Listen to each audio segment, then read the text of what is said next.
2 hanggang 3 taon mula ngayon, inaasahang mararanasan sa Pilipinas ang mas mabilis na internet. Ayon yan sa DICT o Department of Information and Communications Technology. Bago naman matapos ang taon, magsisimula na raw kumuha ng mga subscriber ang ikatlong telco sa bansa na Mislatel. Report si Lay Alves.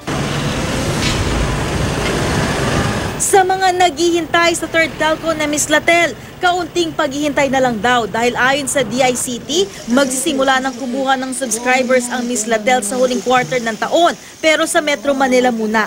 Inilalatag na raw ng Mislatel ang infrastruktura para sa kanilang operasyon. Ang commitment nila on the first year, they will cover, if I'm not mistaken, mga 30% of the 42,000 barangays. No? And on year 5, they'll be covering 80% or 82% of the number of barangays or the Philippines. Inaasahang malaki raw ang igaganda ng telecommunication services sa bansa at bababa rin ang presyo kapag operational ng Mislatel.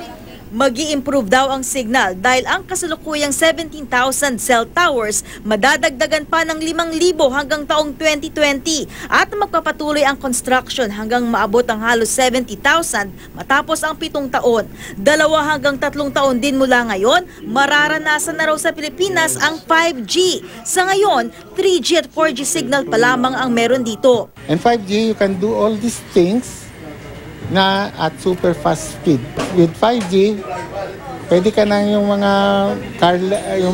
driverless na car. No? Kasi ang importante dito sa mga ganitong Internet of Things, yung latency. Dapat split second lang, no? Sa buong mundo, nauuna ang South Korea sa 5G technology na sinasabing mas mabilis ng 20 beses kumpara sa 4G. Ang Smart, dati nang sinabi na nagtetest na raw ng 5G cell site sa Makati at sa Clark.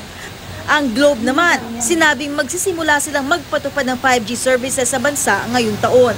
Sa pinakahuling report ng Open Signal, isang organisasyon na nag-monitor sa kalidad ng mobile connection sa bansa, lumabas na higit 70% ang 4G availability ng Globe at Smart. Kung ikukumpara natin yung internet speed natin versus ibang mga bansa, masasabi talaga natin na kulela tayo. Pero kung titignan mo yung user satisfaction natin, so makikita mo na okay naman yung internet natin. Ang problema natin sa Pilipinas ngayon, hindi ang bilis ng internet, kundi ang presyo ng internet. Lay Alves, GMA News.